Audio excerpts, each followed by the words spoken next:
Sickness Attitude ភាពត្រជាក់រហូតដល់ក្រោមដក13អង្សាសេការអន់ចំណង់អាហារគ្រុនក្តៅអួតខ្លាំងអស់កម្លាំងនិងធ្វើឲ្យពិបាកដកដង្ហើមទាំងនេះគឺជាឧបសគ្គដ៏ធំរបស់ខ្ញុំនៅក្នុងការធ្វើដំណើរទៅ Summit នៅ Annapurna Base Camp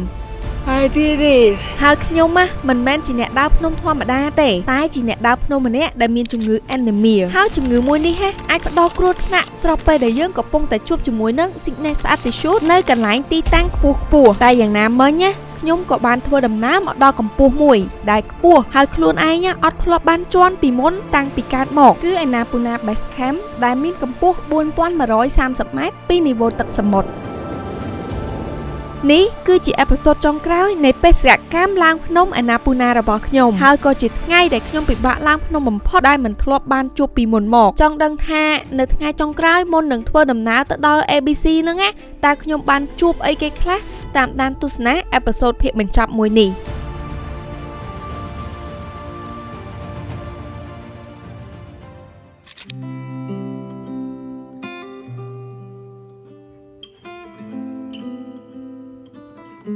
Good morning អ្នកនរគ្នាស្វាគមន៍មួយថ្ងៃទី3នៃការធ្វើដំណើរឡើងភ្នំ Annapurna Base Camp ឥឡូវហ្នឹងគឺយើងចេញពីទីហោ Himalaya ដើម្បីធ្វើដំណើរបន្តទៅមុខទៀតទៅកាន់ Annapurna Base Camp ហើយយប់នេះយើងនឹងគេងនៅ Annapurna Base Camp អ្នកទាំងអស់គ្នានៅទីនេះគឺត្រជាក់លោដល់0អង្សាហើយទៅទៀតគឺយើងនឹងកាត់តំបន់ត្រជាក់កាន់តែត្រជាក់ជាងហ្នឹងអាចនឹងដកហើយស្ថានភាពផ្លូវក៏ពិបាកមានឧបសគ្គច្រើនកម្លាំងកាន់តែខ្សត់តែកម្លាំងចិត្តគឺនៅមិន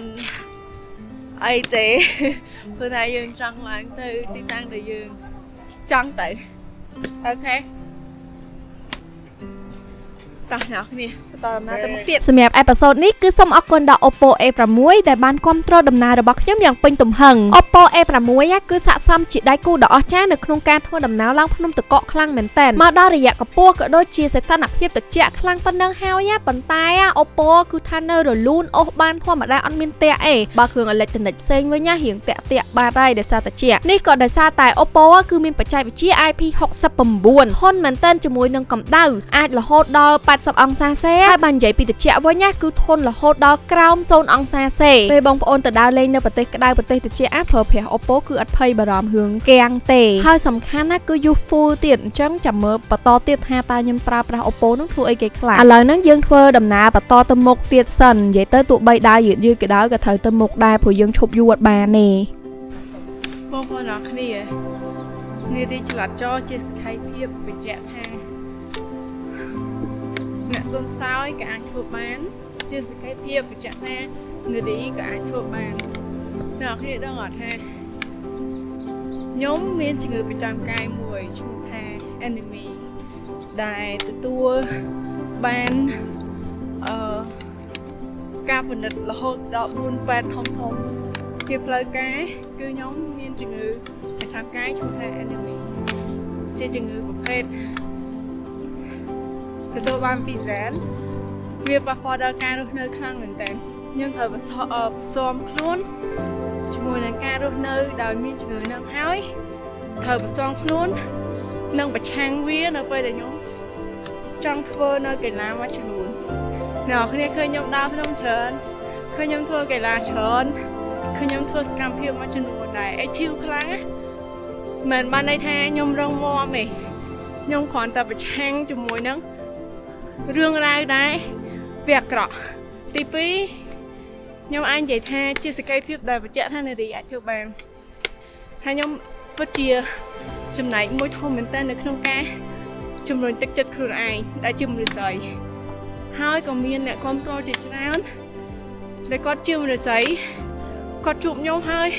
គាត់យំអោបខ្ញុំខ្លាំងហ្មងគាត់ប្រាប់ថា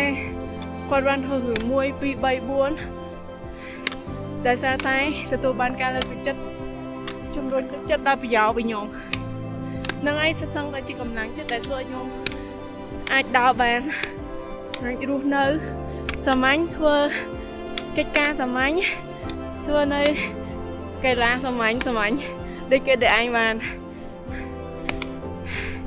trong mong bọn nó khné đây có phung này mới là đón thế khôn anh sao khôn là đôi kế cùng bó bằng với nhỏ khné đó ngày cầm lắng chất á việc khăn trên cầm lắng cài tiền nhưng ai sửa mẹ chất ban họ sửa mẹ phía chọc chay thì có rương nào mà chỉ nổi ban á tại sao cầm lắng chất chưa nhom nhỏ này ai thuộc bàn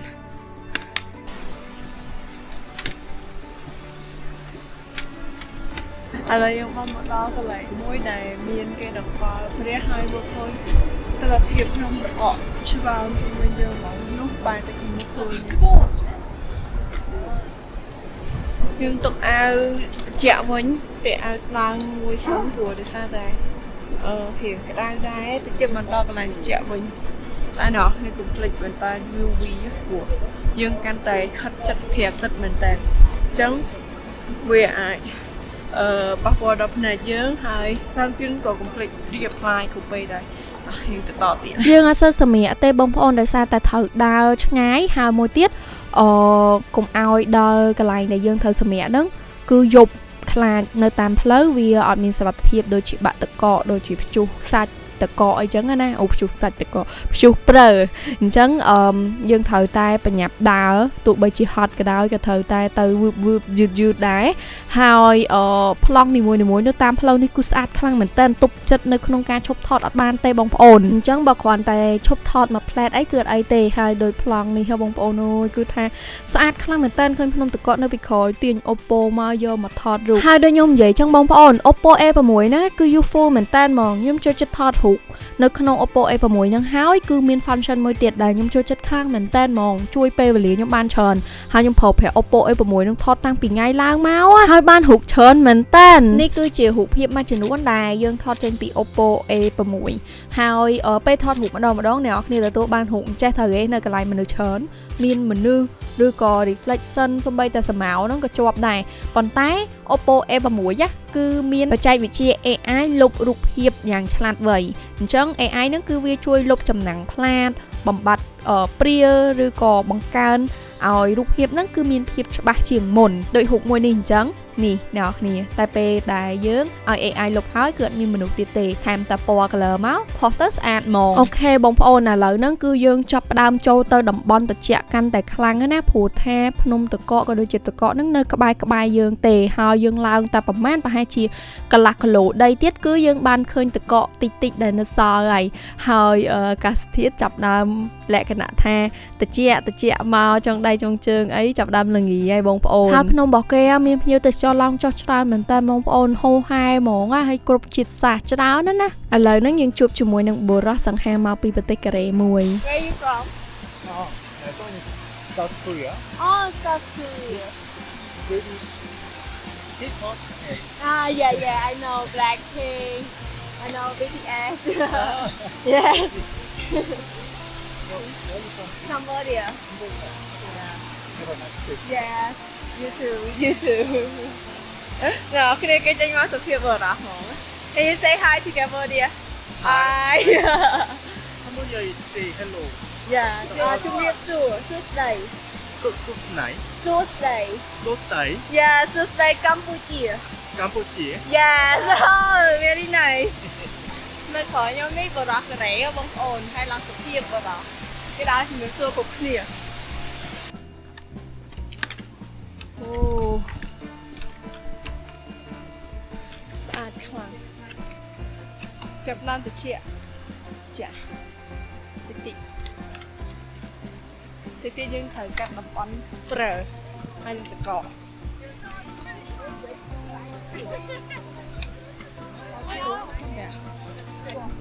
អូខេ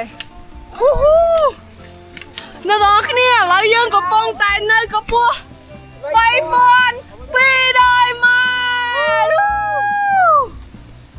Hi, namaste. Namaste. Where are you from? Cambodia. Cambodia. Yeah. Thank you so much. Oh, 3200. អ្នកនរគ្នាថានៅណែហាខ្មែរអត់សូវមកទេពីច្រើនមកអ្នកនៅចិត្តខាងយើងមកដូចជាផ្ទះលេខ3អត់សូវទេផ្ទះលេខ2ច្រើនដល់ចឹងគេច្រឡំរហូត Chẳng dân Bài má cứ dân Vậy thay cho mau bị khmai đó phép gây cục kia mà rồi kia đang ha ô khmai dân cứ lao mèo ô tụi con ô it's that eyes đó kia đó cái lại tụi con ơi namaste namaste good Cambodia yeah where you from India. India, nice to meet you. India. Nice to meet you. Thank you. Nào khi nó tụi cọ. Wow. Nè, sao nó sẽ tụi cọ.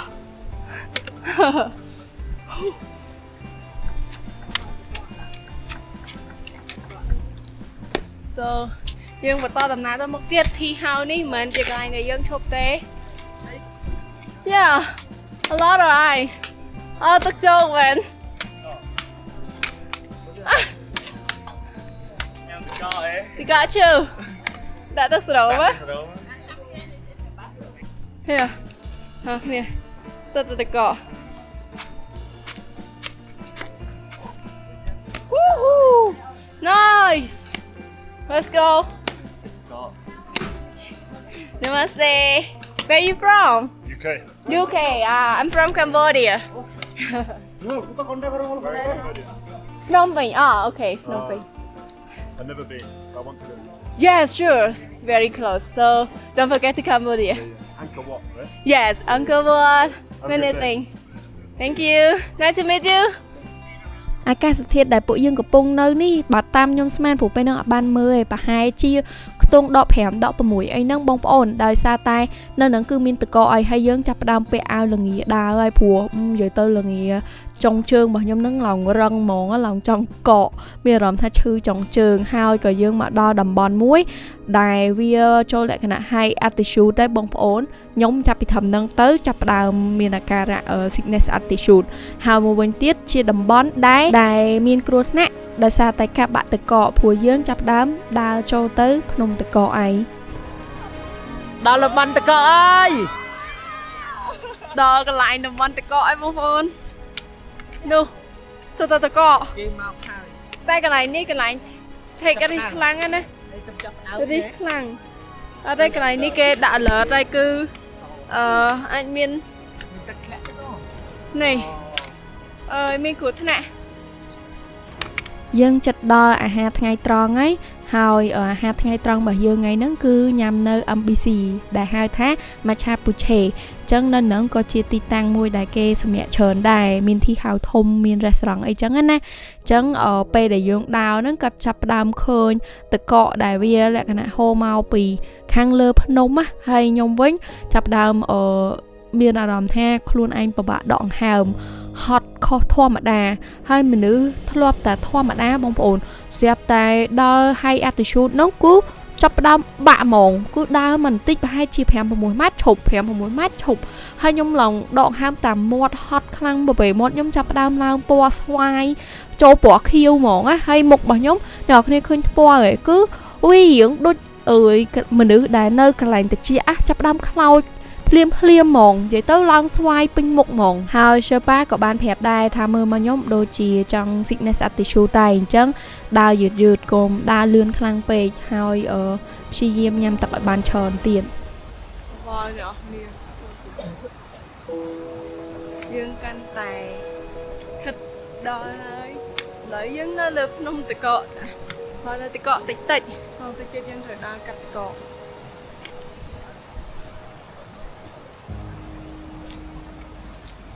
ហើយបងប្អូនមកដល់កន្លែងនេះទស្សនវិជ្ជាចាប់ផ្ដើមអស្ចារ្យខ្លាំងមែនតើហ្មងភ្នំតកកមាន snow អាចមានព្រើនៅលើភ្នំហ្នឹងហើយបណែបណៈនៅក្បែរយើងហ្មងមកឃើញឡងធំពេញភ្នែកហ្មងណាអ្នកគ្នាសាកសមារម្មណ៍ខ្ញុំពេលហ្នឹងគឺអស្ចារ្យមែនតើ មកយាយ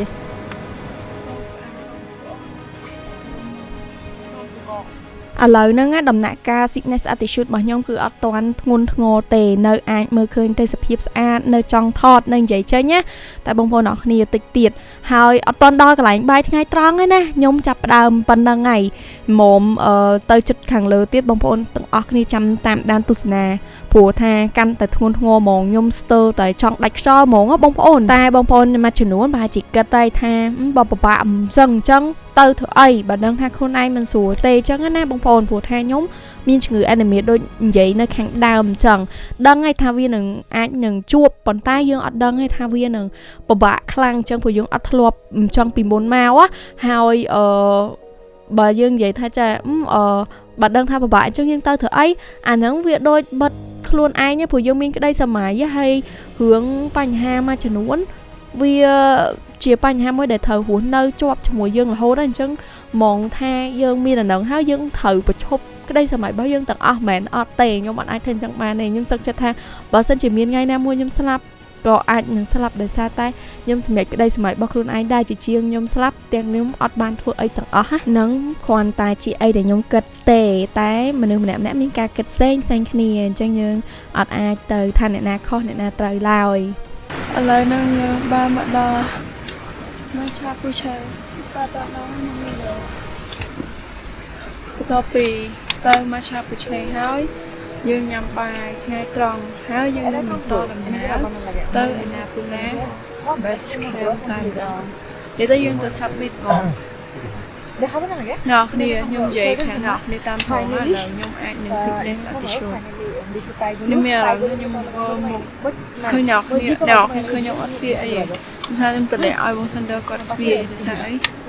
ខ្ញុំគិតថាបើសិនខ្ញុំដឹងពីខ្លួនឯងមិនដឹងហើយខ្ញុំនៅ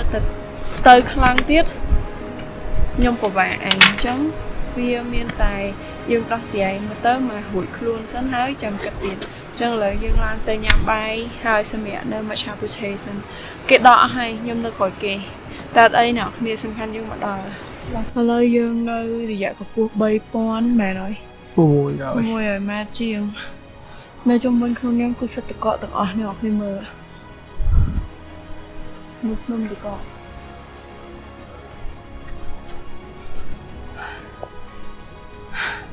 ខ្ញុំទៅចាក់ឡងរងដៃមានអារម្មណ៍ស្បុកមុខទៅចាក់ខ្លាំងតែខ្ញុំនឹងព្យាយាមទ្រាំព្រោះអីខ្ញុំនៅអាចទៅមុខបានទៅមុខក៏ទៀតហើយបងប្អូនឃើញខ្ញុំឥឡូវគឺថាដោះកាតាបចេញផ្ញើនឹងបង Sander ហើយព្រោះថាខ្ញុំហត់ខ្លាំងមែនតើហ្មងហត់ខុសពីធម្មតាលក្ខណៈថាសោយខ្លាំងដល់ថ្នាក់ដើរមិនតិចឈប់ដើរមិនតិចសម្រាប់ដែរវានៅអាចទៅបានអានេះផ្លូវរៀបទេណាបើថាផ្លូវភ្នំធម្មតាអត់មាន sickness attitude ខ្ញុំដើរប្រហែលជាតែ1ម៉ោងអីទេដល់ប៉ុន្តែដល់ពេលផ្លូវអញ្ចេះហើយមាន sickness attitude ខ្ញុំដើរ3ម៉ោងអីបងប្អូនអញ្ចឹងយឺតទៅតេតក់ក្រោយគេនឹងឯងហើយបើមើលពីទេសភាពវិញគឺថាខ្ញុំអត់ចង់ឈប់ដើរទេដោយសារអីវាស្អាតពេកបងប្អូនហើយខ្ញុំក៏អត់នឹកស្មានដែរថាខ្ញុំអាចឃើញទស្សនវិជ្ជាទាំងអស់នឹងផ្ទាល់ភ្នែកបានណាបងប្អូនឥឡូវហ្នឹងគឺយើងដល់មកឆាពូឆេសម្រាប់ញ៉ាំបាយថ្ងៃសិនយើងញាក់តិចឯងបងប្អូនខ្ញុំមានអីខ្ញុំសុំញ៉ាំពីយ៉ាងទៅអត់កើតទេដោយសារអីភ្លើងនៅនេះវាញាក់អញ្ចឹងបងប្អូនមើលអាទាំងភ្លើងញាក់ហ្នឹងវារីអល់លើទីក៏ប៉ុតខ្ញុំអត់ចង់ញ៉ាំទេប៉ុន្តែខ្ញុំត្រូវតែញ៉ាំខ្ញុំចង់គេងតែមកដល់នេះខ្ញុំឆ្លាក់ភ្នែកញ៉ាំបាយអត់ចូលមកដល់នេះគឺថាអត់មានសាច់ទេមានតែពងទាហើយបន្លែក៏អត់មានដែរដល់អញ្ចឹងខ្ញុំគឺអន់ចង់បាយបណ្ដោយបងប្អូនឃើញខ្ញុំលក្ខណៈថាបាយនៅមុខប៉ុន្តែខ្ញុំអត់ឃ្លានញ៉ាំអីអត់កោតនិយាយទៅដូចយើងពេលហត់ខ្លាំងអន់ចង់បាយអូខេបងប្អូនអរគ្នាឥឡូវហ្នឹងគឺយើងចេញពីនោះមកតកចេញពីមកឆាពូឆេទៅ ABC មកដែលជា final submit place សម្រាប់ពួកយើងហើយយើងឡើងទៅគេងនៅកពូដ៏ខ្ពស់សម្រាប់ពួកយើងគឺ ABC គេហៅថា Annapurna Base Camp ឥឡូវភ្លៀងតិចតិចហើយខ្ញុំពាក់អាវរៀងខ្លាំងជាងមុនទេដោយសារចាប់ពីនេះទៅគឺ altitude ទៅទៅមួយកពស់ខ្លាំងហើយនឹងយើងត្រូវប្រយ័ត្នខ្លាំងមែនតើវាស់សម្ពាធឈាមមុនចេញទៅទៀតវាស់អុកស៊ីសែនណាអញ្ចឹងឥឡូវយើងដល់វគ្គចេញទៅហើយខ្ញុំពិតជាអាចរំរងចាំបានដែរថាតើនៅ ABC នឹងមានអ្វីដែលប្លែកសម្រាប់ខ្លួនឯងក៏ដូចជាអ្នកទស្សនាដែរយើងទៅទស្សនាទាំងអស់គ្នា Let's go I'm going first Yeah I follow ខ្ញុំក្តៅខ្លួនមុននឹងអ្នកនរគ្នា តែដាក់ថ្នាំហើយសម្រាប់មកផ្លែទៅខ្ញុំគ្រាន់ដាល់ឥឡូវចាប់ដើមចេញទៅហើយយ៉ារឹងដៃចាំតិចយកជុំវិញខ្លួនខ្ញុំសិតតតកកវាទៅជាក់ខ្លាំងតែអញ្ចឹងទៅខ្ញុំត្រូវប្រើអែកម្ដៅបិទនៅតិចអស់ហើយនឹងបិទនៅក្នុងខ្លួនមួយទៀតវាទៅជាក់ខ្លាំងពេកនឹងតកកយើងនៅលើភ្នំតកកហ្មងណានៅលើភ្នំតកកយកហ្មងហើយអាការដែលធ្លាក់នេះមិនមែនគ្រាន់តែជានេះណាគឺភ្លៀងមិនធំភ្លៀងប្រើ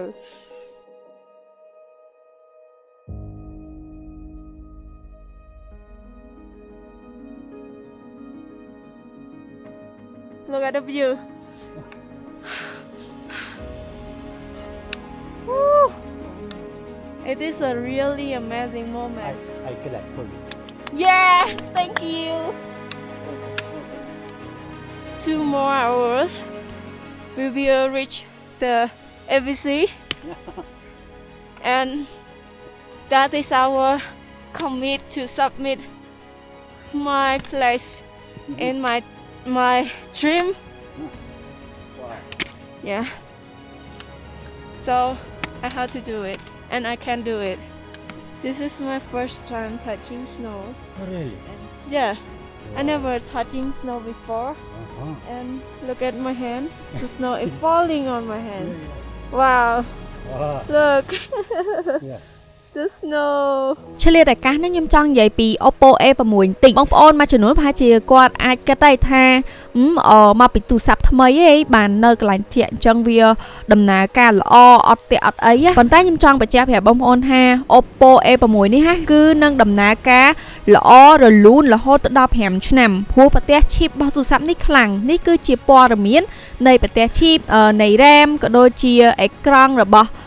Oppo A6 នេះនិយាយទៅដំណើររបស់ខ្ញុំនឹង Oppo លើកនេះគឺថាខ្ញុំរៀងដិនដាមបន្តិចប៉ុន្តែ Oppo វិញគឺថានៅអេមហ្មងលើកនេះ Cambo ហ្មងនៅមាន activity មួយទៀតដែលអ្នកនរគ្នាខ្ញុំនឹងឲ្យអ្នកនរគ្នាបានឃើញមកទំហឹងនិយាយទៅមកនៅប៉ាលើកនេះមកទំហឹងធ្វើសិតតែសកម្មភាពម៉ែខ្ញុំអត់ចង់ឃើញចឹងអ្នកនរគ្នាមិនឲ្យវីដេអូនេះម៉ែខ្ញុំឃើញទេណាចង់ប្រាប់បងប្អូនថាទោះបីជានេះជាអេពីសូតចុងក្រោយនៃការធ្វើដំណើរទៅកាន់ Annapurna Base Camp ប៉ុន្តែខ្ញុំនៅមាន special episode មួយទៀតដូចខ្ញុំនិយាយមុននឹងអញ្ចឹងតែលាក់សិនអ្នកគ្នា This is not AI វ៉ានេះគឺជាការប៉ះបាននិយាយពីអារម្មណ៍នៃការប៉ះប្រើលើកដំបូងរបស់ខ្ញុំវិញគឺខ្ញុំមានអារម្មណ៍រំភើបខ្លាំងណាស់បងប្អូនហើយមានអារម្មណ៍ថាធ្លាប់តែសម័យចង់លេងតកកចង់លេងប្រើចង់ឃើញប្រើធ្លាក់ដោយផ្ទាល់ភ្នែកតែឥឡូវបានឃើញហើយវាអស្ចារ្យខ្លាំងណាស់ហើយប្រើធ្លាក់នេះដូចភ្លៀងហ្មងច្រើនមែនតើណាបងប្អូនកំពុងតែសប្បាយសុកស្រាប់តែសើចលេងសំគឺដល់ពេលដែលខ្ញុំជួប sickness attitude ខ្លាំងជាងមុនទៀតខ្លាំងរហូតដល់ខ្ញុំខ្លួនឯងពិបាកទទួលយកហើយខ្ញុំស្ទើរតែអត់អាចទៅមុខបានណាបងប្អូននៅរយៈកម្ពស់ 3000 ម៉ែត្រជាង 4000 ម៉ែត្រហើយពីត្រឹមហ្នឹងទៅគឺថាខ្ញុំចាប់ផ្ដើមពិបាកហ្មងពិបាកដកដង្ហើមចង់ស្ទះទ្រូងហើយអស់កម្លាំងចង់ស្លាប់ហ្មងណាបងប្អូនដល់គ្នាឥឡូវហ្នឹងគឺយើងមកបានប្រហែលជាកម្ពស់ 4000 ម៉ែត្រជាងហើយ4000 ម៉ែត្រជិត 4100 ម៉ែត្រហើយដោយសារតែយើងឃើញAnnapurna Tea House Annapurna Summit Base Camp នោះណោះអូខេនៅសល់តែប្រហែលជា10នាទីជាងទៀតទេយើងនឹងអាចទៅដល់ទីនោះហើយខ្ញុំ sickness attitude ថងអង្គុយសម្រាប់ខ្លួនជាមួយនឹងបរិយាកាសផងល្មមបានដើមមកដល់ប៉ុណ្នេះហើយចង់ប្រាប់អ្នកទាំងអស់គ្នាថានេះមិនមែនសម្រាប់អ្នកដែលទើបតែចាប់ផ្ដើមឡើងភ្នំទេខ្ញុំអត់ណែនាំសម្រាប់ beginner វាពិបាកពេកសម្រាប់អ្នក beginner អូខេទៅតទៀតផ្លូវដែលដើរទៅបន្តទៀតហ្នឹងណាគឺមិនមែន10នាទីសម្រាប់ខ្ញុំទេបងប្អូនជិត1ម៉ោងទើបខ្ញុំអាចដើរដល់ហើយត្រឹមតែប្រមាណនិយាយទៅចូលប្រហែលជាជិត1គីឡូម៉ែត្រទេណាប៉ុន្តែខ្ញុំដើរឡើងចូល1ម៉ោងបងប្អូនព្រោះខ្ញុំដើរបានប្រហែលជំហានខ្ញុំឈប់ហើយខ្ញុំដោះអីវ៉ាន់ចេញអស់ហើយពីខ្លួនលែងថតទៀតព្រោះដោយសារខ្ញុំ ចប់មែនតើហើយបន្ទាប់ពីហ្នឹងគឺខ្ញុំមានអាការៈក្អួតប៉ុន្តែសូមអត់ដាក់នៅក្នុងវីដេអូនេះទេហើយក៏អត់បានថតសកម្មភាពបន្តដែររហូតតតែខ្ញុំរៀងសម្រាប់មួយផ្លែតមានកម្លាំងបានខ្ញុំមកអង្គុយនៅទីហៅ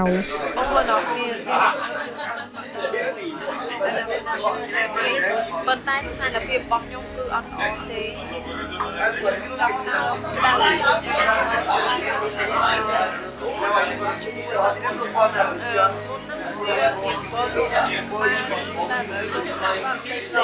តែក្តៅខ្លួនខាងការដែលក្តៅជាមួយនឹងឈុតនោះវាអាចធ្វើឲ្យបាត់បង់ចិត្តហើយពេលដែលយប់ឡើងវាចាប់ផ្ដើមអុកស៊ីហ្សែនអត់មានអុកស៊ីហ្សែនធម្មតាអញ្ចឹងកំពុងតែបារម្ភខ្លាំងណាស់តែខ្ញុំនឹងពួកខ្ញុំអត់បានអុកស៊ីហ្សែនខ្ញុំគិតថាខ្ញុំអត់អាចធ្វើតែ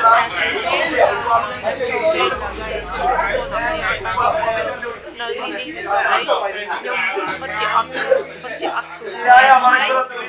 ពេលឡើងមកនោះខ្ញុំឡើងមកចូលគាត់គេទៅបាទតែអីខ្ញុំធ្វើបានអ្នកនរគ្នាអស់ចិត្តហើយមកដល់ទីនេះ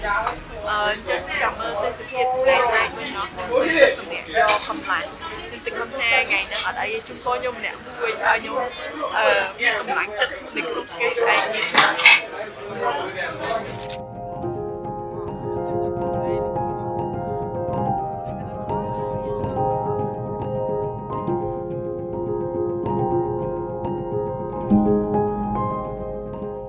Good morning បងប្អូនឥឡូវស្ថានភាពខ្ញុំភាសាជាងយប់មិញឆ្ងាយខ្លាំងមែនតើយប់មិញហ្នឹងគឺខ្ញុំអត់បានញ៉ាំអីទេហើយមានជាការក្អួតខ្លាំងអស់ពីពោះហ្មងដល់ព្រឹកឡើងហ្នឹងឃើញមាត់ខ្ញុំនេះគឺកំពុងតែតាពីបងប្អូនចេះតែញាត់អីដែលអាចញ៉ាំបានសិនណានេះវាចេញពពុះមកដល់ស្ទេកពេលដែលខ្ញុំនិយាយថាឈប់ថតហ្នឹងណាមកដល់ភ្លាមខ្ញុំអត់ធ្វើអីទាំងអស់គឺគេងហើយអត់មានបានសម្អាតខ្លួនអីមុនគេងទាំងអស់បងប្អូនហើយយប់មិញហ្នឹងណាស្ទើរតែដង្ហាក់ដង្ហើមកណ្ដាលយប់ព្រោះ less oxygen ណោះ Good morning Morning Sam Phận Sam Good morning Are you cold វាហូបបន្លែនេះទៅ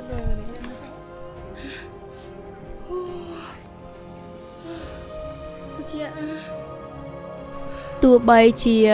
ពេលដែលមកដល់ភ្លាមអត់បានស្រែកហូរថាខ្ញុំមកដល់ប៉ុន្តែក្នុងពេលនេះខ្ញុំចង់ប្រាប់បងប្អូនអរគ្នាថាខ្ញុំធ្វើបានហើយខ្ញុំមកពិតជាសប្បាយចិត្តជាមួយនឹងការសម្រេចបានមួយនេះខ្លាំងមែនតើគ្រាន់តែថាខ្ញុំរៀងថប់មហើមអញ្ចឹងពិបាកដងហើមបន្តិច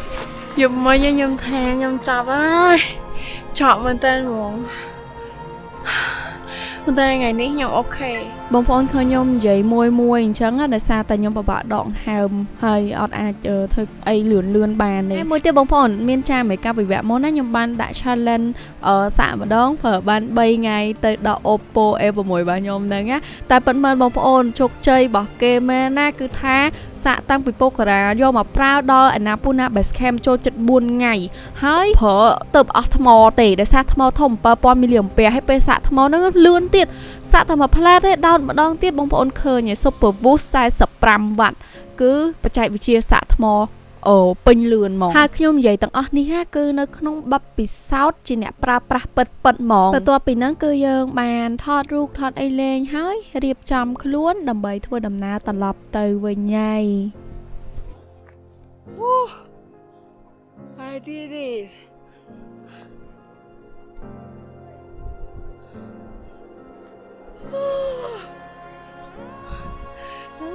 តែមុនទៅវិញសុំលោតដេកលើតកកមួយដូចអីដែលយើងចង់មកធ្វើមួយសិនដែរចង់នៅយូរទៀតប៉ុន្តែនៅអត់កើតទេ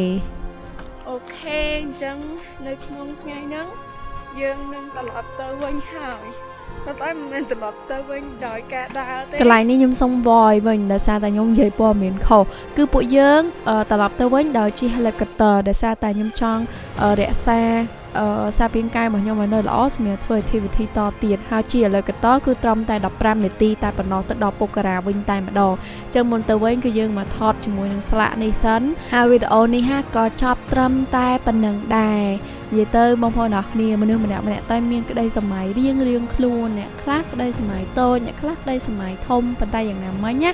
យើងទាំងអស់គ្នាដែលមានក្តីសម័យណាកុំបោះបង់ហើយព្យាយាមធ្វើឲ្យក្តីសម័យយើងខ្លាចជាការពិតខ្ញុំជាសក្ខីភាពបញ្ជាក់ថាក្តីសម័យគ្រប់គ្នានឹងអាចខ្លាចជាការពិតបើសិនជាអ្នកទាំងអស់គ្នាខិតខំ to make it come true អរគុណបងប្អូនអរគ្នាដែលបានតាមដានទស្សនាតាំងពីដើមរហូតដល់ចប់តាំងពីអេពីសូតមុនទៀតខ្ញុំពិតជាសប្បាយចិត្តនៅក្នុងការពំនាំយកទស្សនីយភាពពីអាណាពូណា Base Camp នៃប្រទេសនេប៉ាល់នឹងទៅជូនបងប្អូនអរគ្នាទស្សនាខ្លាំងមែនតើអរគុណដល់ Oppo ដែលគ្រប់គ្រងមួយទំហឹងមនុស្សចាស់ហ្មងមកកាន់នារីចល័តចរនៅក្នុងការធ្វើដំណើរទៅបំពេញក្តីសម័យរបស់ខ្លួនឯងហើយជួបគ្នានៅវីដេអូក្រោយទៅកន្លែងផ្សេងទៀតជាមួយខ្ញុំនារីចល័តចរបាយបាយ